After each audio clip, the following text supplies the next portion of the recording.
For Real Bedford, wins are not just desired, they're necessary.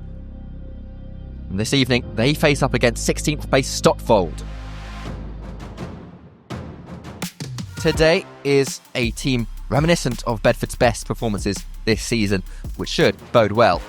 In terms of Stotfold, they've been on a little win streak recently, and that's mainly down to the players you see on your screen. Paul Donnelly has had a hand in it too, but the likes of captain James Peters and especially goal scorer Haroon Meriai, so it could certainly be a Stotfold affair this evening.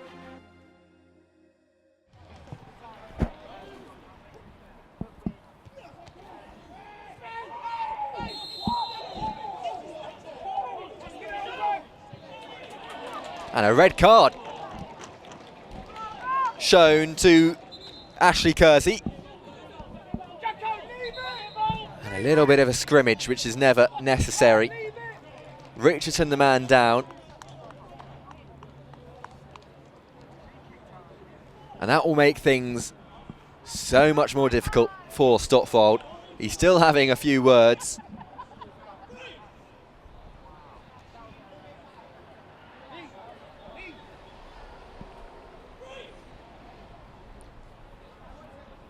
Well, it looked as though there, I'm not quite sure if the camera picked it up because it was focusing on the action of the ball there. It's not about in the air, which Drew Richardson wins, it's holding onto the arm and taking him down manually. And Agamo Davies nudging forward. Agamo Davies, it's saved, it's in! And it's Lee Watkins, the man flagged offside just moments earlier. He gets his revenge. Oh, captain, my captain. It's 1-0. And all thanks to this man, Eni Agamo Davies. It was a pretty good save, in all fairness, but it just didn't do enough to deter Real Bedford, particularly Lee Watkins. Then, following that, Aylesbury United, but I'll get back to that because this is Josh Setchell pulling it back. Archie Jones it must be, but it's not. And Kane away. Jones, a second chance. And on the second serve, Archie Jones finds his form.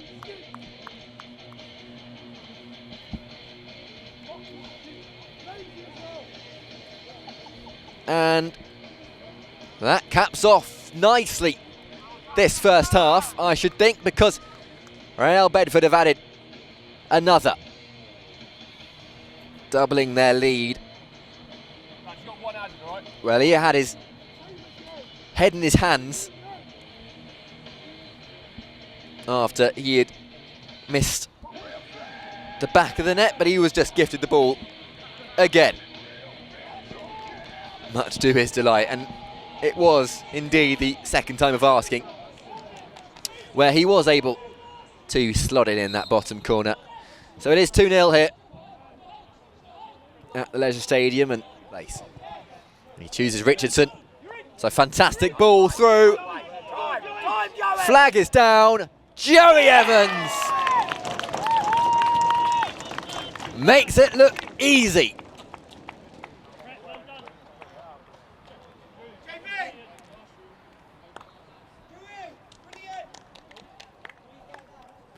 Well, Drew Richardson has been on fire today. There's the assist he deserves. Perfectly timed.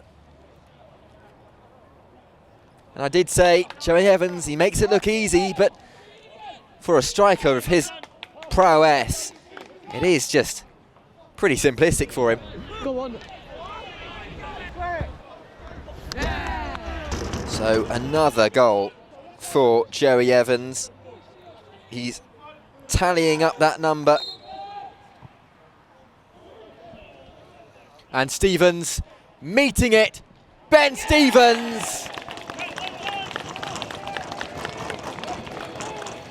with a goal tailored for him perfectly. He will take that spectacularly. It's in his fashion. It's number 16 for Ben Stevens, Brett Longdon to thank. Such a fantastically powerful finish to the underside of the crossbar. And the keeper, a little starstruck perhaps. Agamo Davies, Evans, he's in again. And he'll score again, Joey Evans. You can't give him that opportunity once. You can't give him that opportunity twice either, it seems. Joey Evans is as clinical as it gets here this evening, and Stotfold have folded.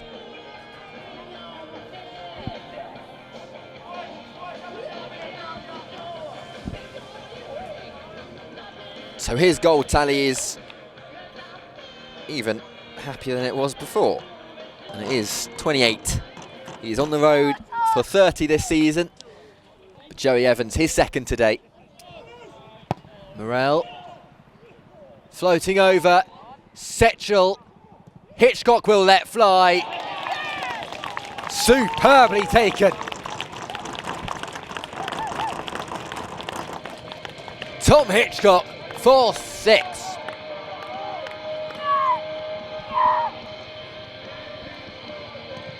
And the spin on that, it was cheeky, it was tasty.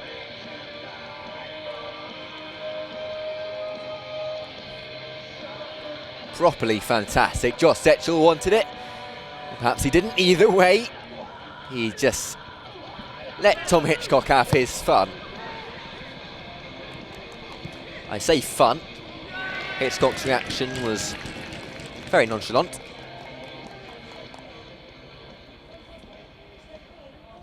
Seems as though that will be it. And so, the first time Stotfold have been goalless in attack since the tail end of December. And on top of that, 6 goals conceded. Real Bedford have scored 11 in their last 2 home wins. And so, to finish here at the Leisure Stadium, Real Bedford keep that title charge with 6 goals to their name. Real Bedford 6, Stotfold 0. Thank you all very much for watching, and I hope to see you next time. Rob, another 3 points, happy with that? Yeah, obviously at this stage of the season, the 3 points are what are important. In terms of the game, to be fair to Stotfold, for the first 15 minutes they were on top, and the sending off changed the game. First half, wasn't really happy with how we played in terms of our in possession. We were a little bit sloppy, just a little bit loose in possession. So we obviously spoke about that at half time, and then obviously second half was complete domination, which is what you expect when a team goes down to 10 men. So I believe that's 5 clean sheets in a row now. How important has that been to your form? Yeah, look, it wins your games of football, doesn't it? If you can keep the goals out the back of your net with the quality that we've got, I'd like to think we're going to score goals. Impressive from everyone. It's a collective to get clean sheets, so no, really happy. Brett found a lot of balls over the top of their defence tonight. Was that something you talked about before the game? No, not really, to be fair. In terms of the sending off allows that probably to happen. They left Brett spare. They obviously must have spoke about that at half time. And then they actually kept quite a high line, which allowed us to then make the third man runs. But yeah, Brett's got the quality to play those balls, so if you're going to allow him to have that amount of time on the ball, then he's definitely going to pick those passes out. Another game on Saturday against another team in good form. You looking forward to it? Yeah, of course. Look, Beaconsfield are a good side. They gave us a lot of problems at their place. They've got good pace, power all over the pitch, so we'll prepare well Thursday and expect a really tough challenge. Lee, congratulations, you're today's man of the match. Top man, cheers pal. Happy with that today then? Yeah, buzzing. Obviously the end result is a really good one and obviously helps the goal difference. But the boys were really clinical. We could have made it even more, to be fair. It could have been 8 or 9, but overall really happy. How important was that red card in the first half? Well, yeah, we obviously come in at half time sort of regrouped, and even though we were 2-0 up, we were sort of annoyed with ourselves as to how the game was going, how scrappy it was. We knew we weren't doing enough on the ball or off it. To be fair, we weren't winning enough second balls. We weren't keeping the ball well enough. The detail was poor. So when we come out second half and they were obviously down to 10, it was just completely dominated the game. Was it difficult to sort of prepare yourself for this game given the quick turnaround from Saturday? Yeah, but it's the same for everyone. Games come thick and fast, and but I think the boys dealt with it well in the end. So all good. How impressed are you with the second half performance? Yeah, I mean, when we come in at half time, we did exactly what the gaffer asked us to. Just detail on the ball was much better. We were much more patient. Third man runs were better. We got in, created loads of chances. So it was really good. Another big game on Saturday against a side in good form. You looking forward to it? Yeah, definitely. To be fair, the reverse fixture, I'd say they were one of the best teams we've played this year. They obviously got a good result against Burko the other week, so it'll be a really tough fixture. But looking forward to it.